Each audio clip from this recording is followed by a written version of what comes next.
When I first met Jim, all he said to me, he wanted to make a film about love. And really it was about two people, two creatures, who were pure spirits.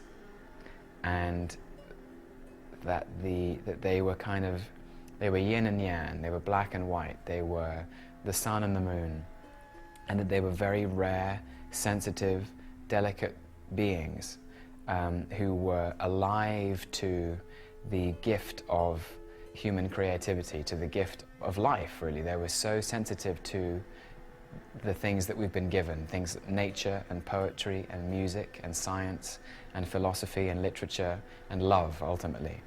And the twist was that these two creatures were vampires. And I thought it was just the most amazing inversion of a very popular concept. That somehow in our contemporary culture, vampires are everywhere.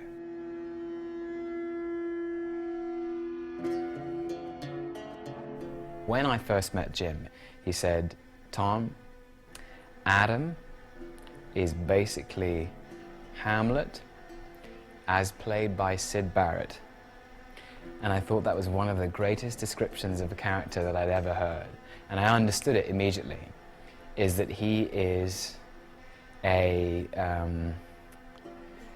melancholy, sad, poetic, sensitive soul inside the body of a rock star. He was turned into a vampire around the late 16th century, early 17th century. We decided, so he lived through the Romantic era, and in a way he is a kind of contemporary rock star with the soul of a Romantic poet. For the last 500 years, Adam has been part of a movement in the progression of music and science. That's where his heart is. But he's also a vampire, so the normal things apply.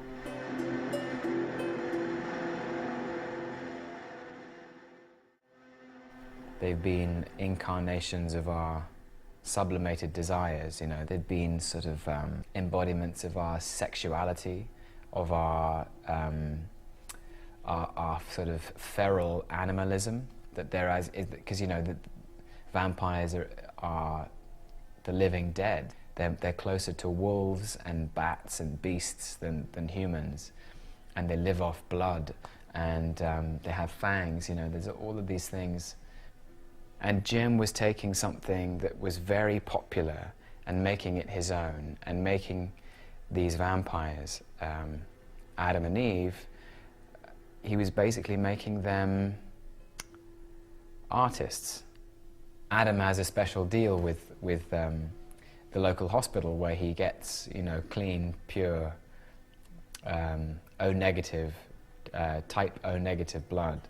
And he smuggles it into his life. So precisely because he doesn't want to destroy people, he doesn't want to kill or to bite.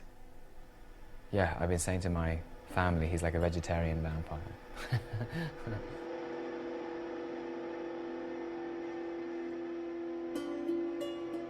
The question one has to ask oneself as an actor in this role is, what would it be like to live forever?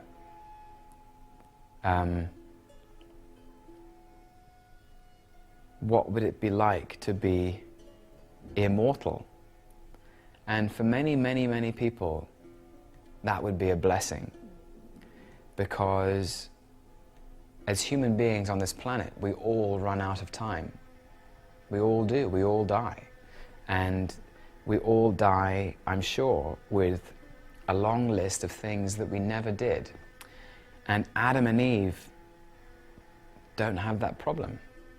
They have lived forever. They will live forever. Vampires are eternal. And I think for Eve, I can't speak for Tilda, but I hope that she would say this, is that her immortality is a blessing. And it's given her the gift of seeing everything. For Adam, there is a part of immortality as a vampire that is a curse, because Adam has a predisposition to melancholia, to sadness, to depression. And for Adam, I think, the most destructive aspects of human beings breaks his heart. The fact that human beings destroy things and that they destroy each other, that they fight wars, that they are capable of prejudice and racism or hatred or separatism of any kind, that the sort of the fragility of existence gives him such pain.